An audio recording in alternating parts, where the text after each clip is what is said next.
Voilà, donc nous continuons le catéchisme de l'abbé Spirago. Alors, je vous rappelle, les dernières leçons, c'était sur la création d'Adam et Ève, création de l'homme et de la femme, l'existence de l'âme humaine. Et donc, aujourd'hui, nous voyons les dons surnaturels que Dieu a donnés à Adam et Ève. Les premiers hommes étaient presque aussi heureux que les bons anges. Toutes les mythologies païennes parlent du bonheur des premiers hommes. Les Romains l'appellent l'âge d'or. Et Hésiode écrivait que le genre humain primitif vivait comme les dieux dans un bonheur parfait. Les premiers hommes possédaient le Saint-Esprit et par lui des privilèges spéciaux pour l'âme et pour le corps. Ils étaient participants de la nature divine, c'est la définition de la grâce, hein, être participant à la nature divine. Adam était dans un état de justice et de sainteté, dit le Concile de Trente.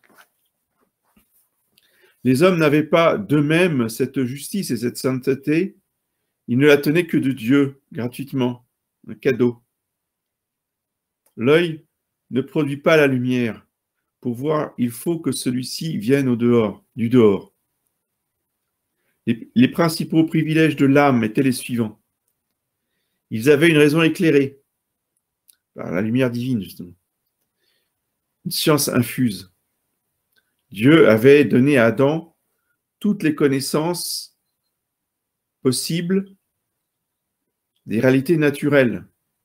Vous imaginez, les scientifiques modernes sont des nains à côté d'Adam. Adam connaissait tout depuis le premier instant où il a été créé. En créant son âme, Dieu lui a mis dans l'intelligence toutes les connaissances des choses naturelles. Une volonté sans faiblesse et la grâce sanctifiante. Ils étaient éclairés, ils étaient donc agréables à Dieu, ils étaient ses enfants et ils étaient les héritiers du ciel. Donc la raison des premiers hommes, la raison du premier homme, était très éclairée. Adam donna la preuve en appelant tous les animaux d'un nom qui les caractérisait parfaitement. C'est-à-dire le nom donne la nature des personnes qui sont ainsi nommées. Ça, c'est très important. Oui. D'où l'importance des noms et des prénoms. Adam reconnut aussi, par les lumières du Saint-Esprit, l'indissolubilité du mariage. Leur volonté n'était pas affaiblie par la concupiscence. Revêtus de la grâce seule qui venait du ciel, ils n'avaient pas honte d'eux-mêmes. Il n'y avait donc pas en eux de sensualité qui excitait leur corps contre leur volonté. Pour pécher, il leur fallut donc livrer un combat aussi violent que le nôtre pour faire le bien. Par l'Esprit Saint qui habitait en eux, nos premiers parents possédaient la grâce sanctifiante. Ils étaient donc semblables et agréables à Dieu. Ils avaient aussi un grand amour de Dieu, inséparable de la grâce sanctifiante, parce que le Saint-Esprit résidait en eux. Ils étaient enfants de Dieu, car tous ceux qui étaient mus par l'Esprit de Dieu sont ses enfants. Et étant enfants, ils étaient aussi héritiers, c'est-à-dire héritiers de Dieu et co-héritiers du Christ. Les enfants, en effet, ont toujours un droit à l'héritage du Père. Leurs principaux privilèges du corps étaient les suivants. Il était immortel et exempt de toute maladie. Ils habitaient le paradis terrestre. Ils avaient sous leur domination toutes les créatures inférieures. Donc c'est très important de le rappeler, Dieu a créé l'homme immortel. Dieu n'a pas voulu la mort, Dieu n'a pas voulu la maladie pour l'homme, c'est l'homme qui a créé la mort et la maladie. Ils habitaient donc un lieu de délices où il ne pouvait rien leur arriver de mal, ni de aucun malheur. Dieu menaça Adam de la mort comme d'une peine, en lui disant de l'arbre de la science, le jour où tu en mangeras, tu mourras de mort. Or, il ne s'agissait pas ici de la mort spirituelle seule. Dieu avait en vue la mort corporelle. Quand il prononça la sentence, il dit « Tu es poussière et tu retourneras en poussière ». C'est la phrase que le prêtre dit le mercredi des cendres à tous les fidèles à qui il met les cendres. Tu es poussière, tu retourneras en poussière. Donc Adam et Ève étaient libres de toute maladie. La maladie, en effet, était l'avant-coureur de la mort. Et celle-ci n'existant pas, la maladie ne devait pas exister davantage. Sans doute, même au paradis, il était soumis au travail, mais ce travail faisait une partie de son bonheur. Le travail lui causait beaucoup de joie, était exempt de toute fatigue, dit saint Augustin. Il le désirait volontairement comme une jouissance. D'ailleurs, encore maintenant, même si le travail est pénible, quand il y a une bonne ambiance, quand on est entouré de gens bienveillants, le travail est une vraie joie. On aime aller travailler. C'est l'absence totale de travail qui est une source de peine, disons de souffrance morale. Le paradis était un magnifique jardin de délices où se trouvaient des arbres splendides avec les fruits les plus agréables, beaucoup de beaux animaux et un fleuve divisé en 4 branches. Il y avait à côté de l'arbre de la science du bien et du mal, l'arbre de la vie. Les fruits de ce dernier auraient préservé de la mort. Cet arbre a été remplacé par le Saint-Sacrement, qui est le nouvel arbre de vie. Un certain nombre de savants croient que le paradis se trouvait dans le voisinage du Tigre et de l'Euphrate. D'après les visions de Catherine Emmerich, le paradis existerait encore maintenant et ne se trouverait pas sur cette terre. Oui, alors là, les imaginations de Catherine Emmerich, excusez-moi, bon, 3 petits points, non, le paradis n'existe plus. Il a été noyé sous le déluge, hein, excusez-moi. Si jamais il a existé encore après le péché originel, de toute façon, après le déluge, il n'existe plus. Matériellement, il n'existe plus, il a été détruit. L'homme au paradis dominait les animaux. Ceux-ci étaient comme apprivoisés devant lui. Ils lui apparurent pour qu'il les vît et leur donna un nom convenable. La raison de cette douceur des animaux n'est nullement à chercher dans une différence de nature. Il est difficile, d'après saint Thomas, d'admettre un changement de nature après la chute. Comme si les carnassiers n'avaient pas été carnassiers avant la faute. Il faut plutôt penser que la physionomie de l'homme avait une certaine grandeur et majesté qui exerçait une grande influence sur les animaux. Dieu a fait l'homme effrayant pour tous les autres vivants. Maintenant encore, l'homme a gardé en partie cette majesté. Il est capable, par sa présence, de terrifier les animaux. Dieu, du reste, dit à Noé que tous les animaux soient frappés de terreur et tremblent devant toi. Genèse, chapitre 9. Les dompteurs d'animaux féroces montrent quel empire l'homme peut exercer sur les bêtes les plus cruelles. Vous voyez, y compris dans des environnements, si vous voulez, qui les incitent à devenir agressifs. Je vous conseille de voir le documentaire sur le Puy du Fou, celui qui dompte les lions et les lionnes là, dans l'arène, et qui explique que normalement, il a jamais fait ça parce que le spectacle là, des lions dans le cirque au Puy du Fou, là, normalement, les lions sont sont très difficilement maîtrisables dans un tel environnement.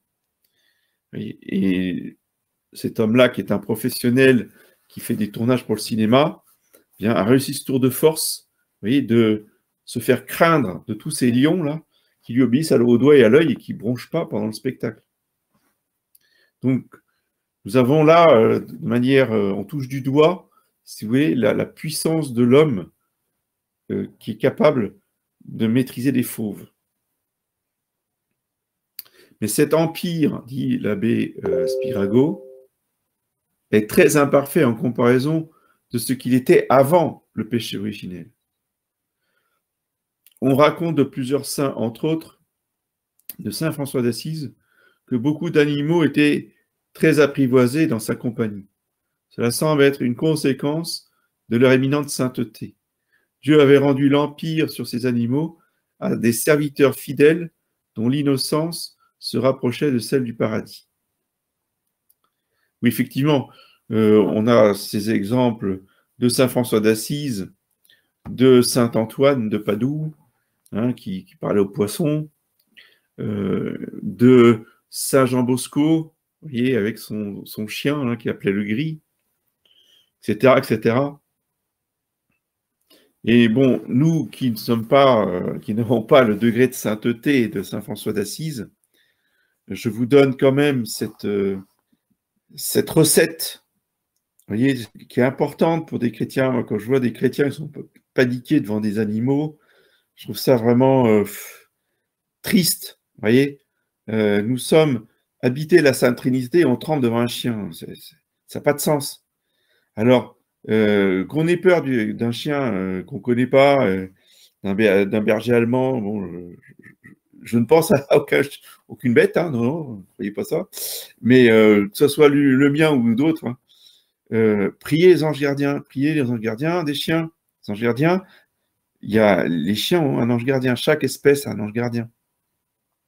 Vous avez un ange gardien, et que votre ange gardien est l'ange des chiens, vous voyez, s'arrange pour calmer la bête. Et surtout, il faut lui parler.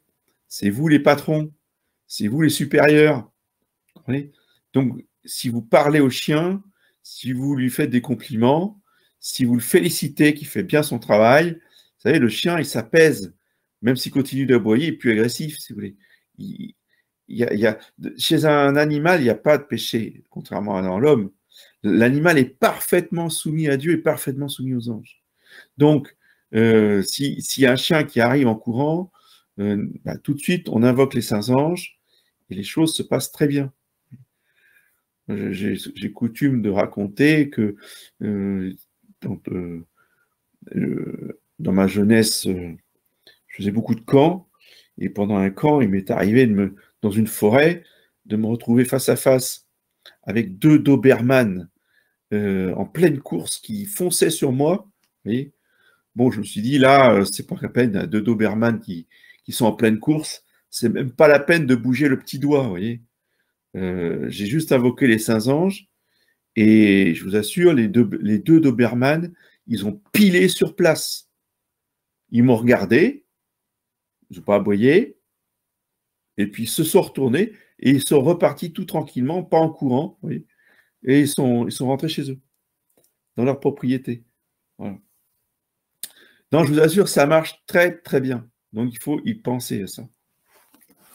C'est un reste de domination que Adam avait sur tous les animaux.